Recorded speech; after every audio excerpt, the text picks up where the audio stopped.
ശാന്താകാരം ഭുജഗശേനം പത്മനാഭം സുരേശം വിശ്വാധാരം ഗഗനസദൃശം മേഘവർണം ശുഭാംഗം ലക്ഷ്മീകാന്തം കമലദയനം യോഗിഭിർധ്യാനഗമ്യം വന്ദേ വിഷ്ണും ഭവൈകരം സർവലോകൈകനാഥം. ഓം നമോ ഭഗവതേ വാസുദേവായ. ഓം നമോ ഭഗവതേ വാസുദേവായ. ഓം ശ്രീകൃഷ്ണായ പരബ്രഹ്മണേ നമഃ. എല്ലാ സജ്ജനങ്ങൾക്കും ഗുരുവായൂരപ്പൻ്റെ നാമത്തിൽ സാഷ്ടാംഗ പ്രണാമം.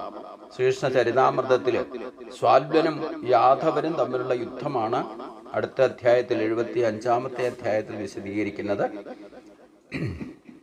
ഒരു സാധാരണ മനുഷ്യൻ എന്ന നിലയിൽ ഭഗവാൻ കൃഷ്ണന്റെ പ്രവർത്തനങ്ങൾ വിവരിക്കുന്ന കൂട്ടത്തിൽ സൗദം എന്നു പേരുള്ള ഒരു വിശേഷപ്പെട്ട ആകാശ വിമാനം സമ്പാദിക്കാൻ കഴിഞ്ഞ സ്വാലൻ എന്നും അസുരനും യാദവരും തമ്മിലുള്ള യുദ്ധത്തിന്റെ ചരിത്രവും ശുകദേവ മഹർഷി പരീക്ഷത്തിനോട് പറയുകയുണ്ടായി. അതേപ്പറ്റി സൂചിപ്പിച്ചപ്പോൾ അത് കൂടുതലായിട്ട് വിസ്തരിച്ചറിയണം എന്ന് പരീക്ഷത്ത് മഹാരാജാവ് ആവശ്യപ്പെട്ടതനുസരിച്ചുകൊണ്ട് ശുകദേവ മഹർഷി അത് വിസ്തരിക്കാൻ തുടങ്ങുന്നു. സ്വാല രാജാവ് ശിശുപാലന്റെ അടുത്ത സുഹൃത്തായിരുന്നു. ശിശുപാലൻ രുക്മിണിയെ വിവാഹം കഴിക്കാൻ പോയപ്പോൾ വരന്റെ സംഘത്തിലെ ഒരു അംഗമായിരുന്നു സ്വാലൻ.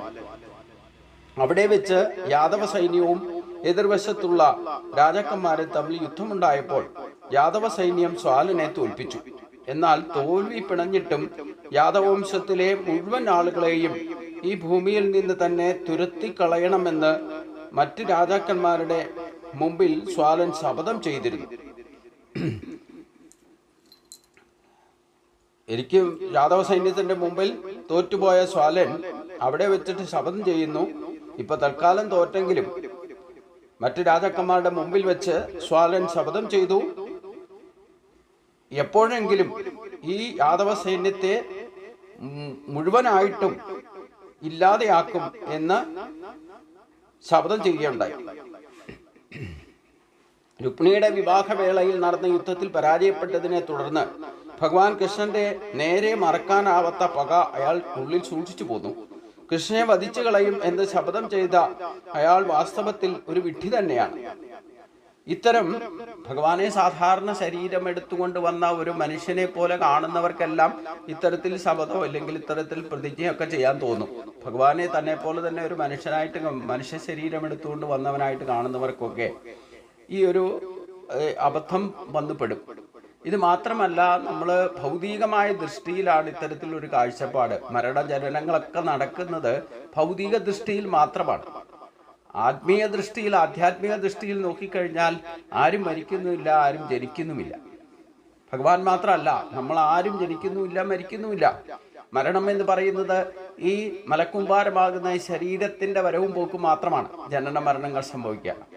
അപ്പൊ യഥാർത്ഥത്തിൽ നമുക്ക് ആത്മബോധമില്ലാത്തതിന്റെ പരിണിതഫലമാണ് ഇത്തരത്തിലുള്ള ചില പ്രതിഹാസങ്ങളും സ്പർദ്ധയും അങ്ങോട്ടും ഇങ്ങോട്ടും ഞാനും നീയും എൻ്റെയും നിന്റെയും സ്വത്തിനു വേണ്ടിയിട്ടും മറ്റിച്ഛിക്കുന്ന കാര്യങ്ങൾക്കും വേണ്ടിയിട്ട് പലതരത്തിലും സ്വാമി തല്ലിക്കൊണ്ടിരിക്കുന്നതും മഹായുദ്ധങ്ങൾ വരെ അരങ്ങേറുന്നതും ഒരാളെ കൊന്നുകളയുമെന്ന് പ്രതിജ്ഞ ചെയ്യുന്നതും ഭീഷണി മുഴക്കുന്നതും ഗൂഢാലോചന നടത്തി ഒരാളെ നശിപ്പിക്കുന്നതും ഒക്കെ ഈ ആത്മബോധമില്ലായ്മയുടെ പരിണിതഫലമാണ്, യഥാർത്ഥ അറിവില്ലാത്തതിൻ്റെ പരിണിതഫലം. എങ്ങനെയായാലും എല്ലാവരും ഒരു തരത്തിൽ അല്ലെങ്കിൽ ജനിക്കുകയും ചെയ്യും, ജനിച്ചാൽ മരിക്കുകയും ചെയ്യും. അത് പരിഹാരമില്ലാത്ത വിഷയമാണ്. അപ്പം ഇത് രണ്ടും സംഭവിച്ചുകൊണ്ടേയിരിക്കും. ഇതൊരു പ്രകൃതി നിയമമാണ്.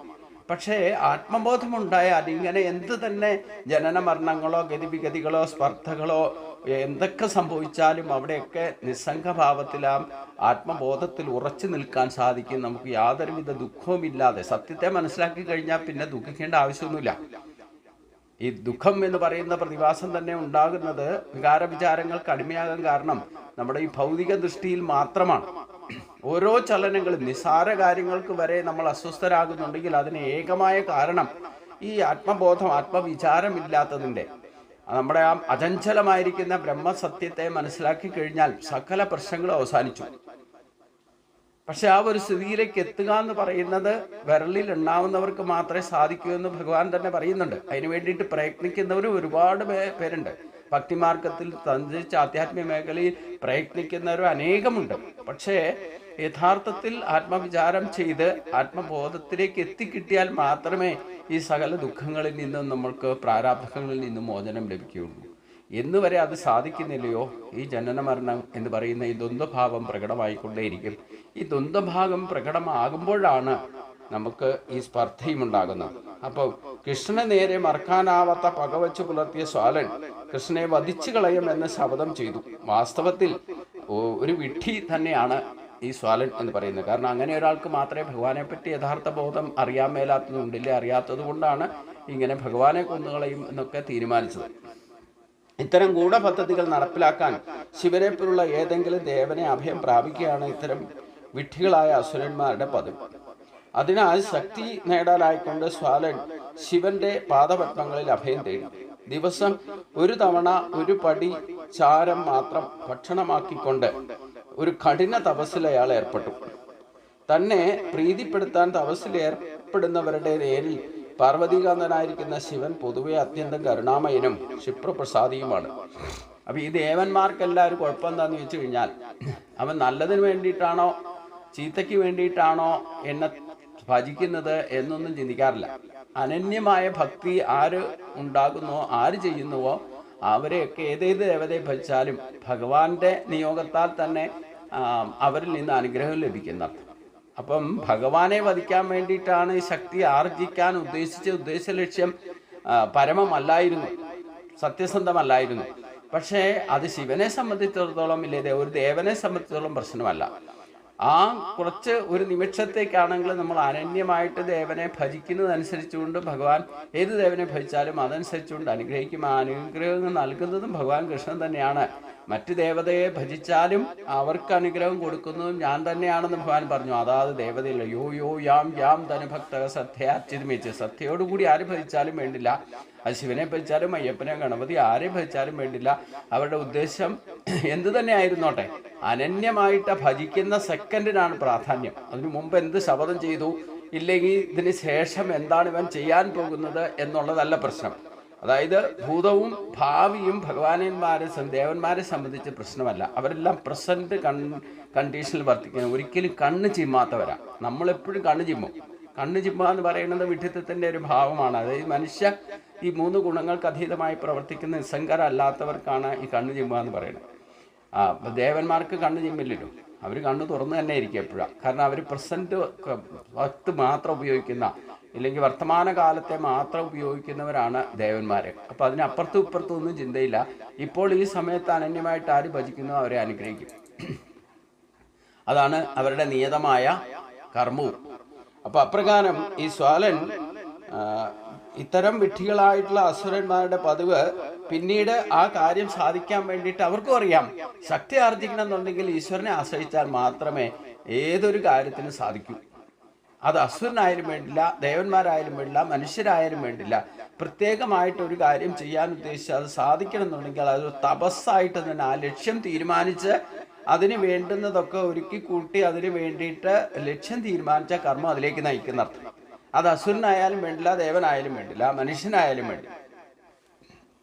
അതുകൊണ്ട് ഈ ഭഗവാൻ കൃഷ്ണനെ ഇല്ലാതെയാക്കാൻ വേണ്ടിയിട്ട് ശക്തി നേടാനായിക്കൊണ്ട് സ്വാലൻ ശിവന്റെ പാദങ്ങളിൽ അഭയം തേടി ശിവഭക്തനായിട്ട് മാറി. ദിവസം ഒരു തവണ ഒരു പിടി ചാരം മാത്രം ഭക്ഷണമാക്കിക്കൊണ്ട് ഒരു കഠിന തപസ്സിൽ അയാൾ ഏർപ്പെട്ടു. തന്നെ പ്രീതിപ്പെടുത്താൻ തപസ്സിൽ ഏർപ്പെടുന്നവരുടെ പേരിൽ പാർവതീകാന്തനായിരിക്കുന്ന ശിവൻ പൊതുവെ അത്യന്തം കരുണാമയനും ക്ഷിപ്രപ്രസാദിയുമാണ്. അപ്പോൾ ഈ ദേവന്മാർക്കെല്ലാം അനന്യമായിട്ട് ആര് ഭജിച്ചാലും വേണ്ട, അവരെയൊക്കെ അനുഗ്രഹിക്കേണ്ടതായിട്ട് വരും. അത് കാരണം അവരുടെ ധർമ്മം അതാണ്. ആര് അനന്യമായിട്ട് ഉദ്ദേശലക്ഷ്യം എന്തായിരുന്നാലും പ്രസന്റ് കൺസീസ് ശ്രദ്ധയോടുകൂടി ആര് ദേവനായിക്കൊണ്ട് എന്തെങ്കിലും സമർപ്പിച്ച് ആ സന്തോഷത്തോടെ സ്വീകരിക്കും. ഏത് ദേവന്റെ പേരിലായാലും വേണ്ടില്ല. അതേ നിയമം വെച്ചുകൊണ്ട് അതുകൊണ്ട് പാർവതീകാന്തനായിരിക്കുന്ന ശിവന് ഈ സ്വാലനെ അനുഗ്രഹിക്കേണ്ടതായിട്ട് വന്നു. കാരണം അത്രമാത്രം കഠിനമായ തപസ് ചെയ്ത് കഴിഞ്ഞാൽ ഇവർ കാരുണ്യമൂർത്തികളാണ്. ഇവർക്ക് യാതൊരു സംശയവും ഉദ്ദേശലക്ഷ്യം ഞാൻ പറഞ്ഞല്ലോ, അവരെന്ത് ഉദ്ദേശലക്ഷ്യത്തിലാണ്, ഇല്ലേ നാളെ എന്താ ഇവരത് ഇങ്ങോട്ട് ചെയ്യാൻ പോകുന്നത് എന്നൊന്നും മുൻകൂട്ടി ഇവരെ ചിന്തിക്കുകയില്ല. അതേപ്പറ്റി ഒന്നും ആലോചിക്കുകയില്ല. കാരണം ആലോചിക്കേണ്ട ആവശ്യമില്ല. പ്രസന്റ് കണ്ടീഷനിൽ ആരെന്ത് ചെയ്യുന്നോ, വർത്തമാന കാലത്തിൽ ഈ നിമിഷം ആരെന്ത് ചെയ്യുന്നോ അതനുസരിച്ച് കൊണ്ടുള്ള അനുഗ്രഹം അവർക്ക് കൊടുക്കും എന്നുള്ളതാണ്. അതുകൊണ്ടാണ് രാവണനും ശിവഭക്തനായിരുന്നു. ശിവനെ എല്ലാ കാലത്തും ഉപാസിച്ചിരുന്ന ആളാണ്. ആ ശിവനിൽ നിന്നൊക്കെ ശക്തി നേടിയിട്ട് അതേ ശക്തി ഉപയോഗിച്ചുകൊണ്ട് ദുർവിനിയോഗം ചെയ്യാനിട വന്നു എന്നുള്ളൂ. അതേപോലെ തന്നെ തപോ അനുഷ്ഠാനത്തിന്റെ ഫലമായിട്ട് ശിവൻ സംതൃപ്തനാകുകയും അഭ്യർത്ഥിക്കാൻ സാലനോട് ആവശ്യപ്പെട്ടു. എന്ത് വരമാണ് വേണ്ടതെന്ന് ഭഗവാൻ ചോദിച്ചു. ഏതെങ്കിലും ദേവനോ അസുരനോ മനുഷ്യനോ ഗന്ധർവനോ നാഗനോ എന്തിനേറെ രാക്ഷസന് പോലും നശിപ്പിക്കാനാവാത്ത ഒരു ആകാശ കപ്പലാണ് സ്വാലൻ ശിവനോട് ആവശ്യപ്പെട്ടത്. കൂടാതെ താൻ ആഗ്രഹിക്കുന്ന ഏത് സ്ഥലത്തും വിമാനം എത്തിക്കാൻ സാധിക്കണമെന്നും അത് വിശേഷിച്ച് യദുക്കൾക്ക് അപകടവും ഭീതിയും സൃഷ്ടിക്കുന്നതുമായിരിക്കണമെന്നും അയാൾ ആഗ്രഹിച്ചു. പറഞ്ഞതെന്താ? വരം എന്താണ് വേണ്ടതെന്ന് ചോദിച്ചപ്പോൾ ഏതെങ്കിലും ദേവനോ അസുരനോ മനുഷ്യനോ ഗന്ധർവനോ നാഗനോ എന്തിനേറെ രാക്ഷസന് പോലും നശിപ്പിക്കാനാവാത്ത ഒരു ആകാശ കപ്പൽ എനിക്ക് വേണം എന്ന് ശിവനോട് ആവശ്യപ്പെട്ടു. എന്തിനു വേണ്ടിയിട്ടാണ് എന്നൊന്നും വിസ്തരിച്ചില്ല. പക്ഷേ അവന്റെ ഉദ്ദേശം, മനസ്സിലുണ്ടായിരുന്ന ആഗ്രഹം എന്തായിരുന്നു? താൻ ആഗ്രഹിക്കുന്ന ഏത് സ്ഥലത്ത് വിമാനം എത്തിക്കാൻ സാധിക്കണമെന്നും അത് വിശേഷിച്ചും യദുക്കൾക്ക് അപകടവും ഭീതിയും സൃഷ്ടിക്കുന്നതായിരിക്കണമെന്നും അയാൾ ആഗ്രഹിച്ചു. അപ്പോൾ തന്നെ ആ വരം നൽകാൻ ശിവൻ സമ്മതിക്കുകയും ചെയ്തു. ആർക്കും തകർക്കാനാകാത്ത വിധം ശക്തനും ഭീഷണവുമായിരിക്കുന്ന ആ വിമാനം നിർമ്മിക്കാൻ സാലൻ മായാസുരന്റെ സഹായം തേടുകയും ചെയ്തു. ഏതാണ്ട് ഒരു വലിയ നഗരത്തിന്റെ വലിപ്പത്തിലുള്ള ഒരു യന്ത്രമായിരുന്നു അത്. എവിടെയാണ് അത് എന്ന് കാണാൻ വയ്യാത്ത വിധ ഉയരത്തിലും വേഗത്തിലും അതിന് പറക്കാൻ കഴിഞ്ഞിരുന്നതിനാൽ അതിനെ ആക്രമിക്കുന്ന പ്രശ്നമേ ഉണ്ടായിരുന്നില്ല. വെളിയിൽ ഇരുട്ടാണെങ്കിൽ പോലും എവിടെയെങ്കിലും എല്ലായിടത്തും അത് പറപ്പിക്കാൻ വൈമാനികനായിരിക്കുന്ന ആൾക്ക് കഴിയുമായിരുന്നു. ഇത്തരം അത്ഭുതകരമായിട്ടുള്ള ഒരു വിമാനം നേടിയ ഉടൻ സ്വാലൻ ദ്വാരകയിലേക്ക് പറന്നു. കാരണം താൻ നിരന്തരം ശത്രുത പുലർത്തിപ്പോന്ന യദുക്കളെ ആക്രമിക്കുകയാണല്ലോ. വിമാനം നേടിയതിൽ അയാളുടെ മുഖ്യ ഉദ്ദേശവും അത് തന്നെയായിരുന്നു. യാദവരെ ആക്രമിക്കാൻ വേണ്ടിയിട്ടാണ് ഇങ്ങനെ പ്രത്യേകം ഒരു യുദ്ധവിമാനം തയ്യാറാക്കിയത്. അത് ഭഗവാനെ അനുഗ്രഹിച്ചിട്ട്. അപ്പോൾ ഒരു കാര്യം നമ്മൾ മനസ്സിലാക്കണം, ഈ ദ്വാപര യുഗത്തിലും ഇത്തരത്തിലുള്ള യന്ത്രസാമഗ്രികൾ മനുഷ്യൻ തന്നെ നിർമ്മിച്ചിരുന്നു, അത് ഉപയോഗിച്ചിരുന്നു. ഈ മായാശക്തിയാലുള്ള പ്രയോഗങ്ങളൊക്കെ ഇന്നിപ്പം വിമാനം, ആളില്ലാത്ത ഇങ്ങനെയുള്ള ബാലിസ്റ്റിക് മിസൈലുകൾ അയക്കാൻ പറ്റിയ ഡ്രോണുകളൊക്കെ നിർമ്മിച്ചിട്ടുണ്ട്. അപ്പം അന്നത്തെ കാലത്തും മനുഷ്യന് ഇത്തരത്തിലുള്ള ഭൗതിക യന്ത്രങ്ങളുടെ നിർമ്മാണം, ഈശ്വരന്മാരുടെ എന്ത് കാര്യമുണ്ട്, ഭൗതികമായിട്ട് കമ്പ്യൂട്ടറോ മൊബൈലോ വാട്ടെവർ ഇറ്റ് ഈസ് മനുഷ്യൻ കണ്ടുപിടിച്ചത് ഉപയോഗിക്കുന്നുണ്ടെങ്കിൽ അവിടെയൊക്കെ ഈശ്വരൻ സാന്നിധ്യം ഇല്ലാതെ അത് കണ്ടുപിടിക്കൽ പോലും സാധ്യമല്ല. കാരണം മനുഷ്യ മനസ്സാണ് ഇതൊക്കെ കണ്ടുപിടിച്ചിരിക്കുന്നതെന്ന് മനസ്സിലാക്കണം. അത് ഉപയോഗക്രമവും അത് പ്രത്യക്ഷമോ അപ്രത്യക്ഷവുമായിട്ട് ഉപയോഗിക്കാനോ ഇല്ലെങ്കിൽ ആളില്ലാതെ ഉപയോഗിക്കാനോ ഒക്കെ സാധിക്കുന്നത് അതൊക്കെ കണ്ടുപിടിച്ചതാരാ? മനുഷ്യ മനസ്സുകൾ തന്നെയാണ്. അന്വേഷണ ബുദ്ധി കൊണ്ട്, രജോ ഗുണം ഉണ്ടായിരിക്കുന്നത് കൊണ്ട്, മനുഷ്യന്റെ അന്വേഷണ ബുദ്ധി കൊണ്ടാണ് ഇതൊക്കെ കണ്ടുപിടിക്കുക. അപ്പൊ ദേവന്റെ അനുഗ്രഹം എല്ലാ കാലത്തും എല്ലായിടത്തും ഉണ്ടായിരുന്നു എന്നർത്ഥം ഇന്നും ഉണ്ട്. അപ്പോൾ ഭൗതികമായിട്ടുള്ള കണ്ടുപിടുത്തങ്ങളും അതിന്റെ ഉപയോഗക്രമം പോലും ഈശ്വരന്റെ ശക്തി തന്നെയാണ് മനുഷ്യൻ ഉപയോഗിക്കുന്നത്. പക്ഷെ അത് നേരിട്ട് ആരും അംഗീകരിക്കുന്നില്ല എന്നുള്ളതാണ്. ഭൗതികവാദികളായിട്ടിരിക്കുന്നവര് ഇതൊന്നും അംഗീകരിക്കുന്നില്ല. ഏതോ ഒരു ശക്തി ഇതിൻ്റെയൊക്കെ പിന്നിലുണ്ടെന്നുള്ള രഹസ്യം അത് ഭക്തിയുള്ളവർക്ക് മാത്രമേ മനസ്സിലാകൂ എന്നുള്ളതാണ്. ഈശ്വരന്റെ സാന്നിധ്യം ഇല്ലാതെ ഈ പ്രപഞ്ചം തന്നെ സൃഷ്ടിക്കപ്പെടുകയില്ല. പിന്നെ അതിലുള്ള നിരീശ്വരവാദി യുക്തിവാദി ഒന്നും സൃഷ്ടിക്കപ്പെടുന്നത് എങ്ങനെ?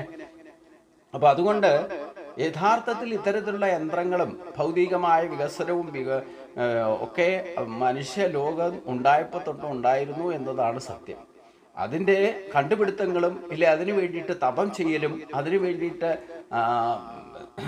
അന്ന് ഈശ്വരീയമായ അനുഗ്രഹം കൊണ്ട് ഇത്തരത്തിലുള്ള യന്ത്രങ്ങളൊക്കെ നിർമ്മിക്കാൻ അനുഗ്രഹം കിട്ടിയാലും ഈശ്വരന്റെ സഹായം ഉള്ളവരും ഈശ്വരന്റെ ശക്തി അത് അവരവരുടെ കഴിവുകളിലൂടെ പ്രകടമാക്കുന്ന മായാസുരനെ പോലെയുള്ള ആ ശക്തികളും എല്ലാ കാലത്തും വിശ്വകർമാവും വലിയ പെരുന്തച്ഛനും ഇങ്ങനെയൊക്കെ പ്രത്യേക സൃഷ്ടിയിൽ ഓരോരുത്തർക്കും പ്രത്യേകമായിട്ടുള്ള കഴിവുകൾ കൊടുത്തുകൊണ്ട് തന്നെയാണ് മനുഷ്യനെ സൃഷ്ടിച്ചിരിക്കുന്നത്. 64 കലകളാണ് ലോകത്തെ യഥാവിധി നിയന്ത്രിച്ച് പരിപാലിക്കുന്നതെങ്കിൽ ഈ 64 കലകളും പ്രകടമാകുന്ന വിധത്തിലുള്ള കഴിവുകളുള്ള മനുഷ്യരും ഉണ്ടെന്നർത്ഥം.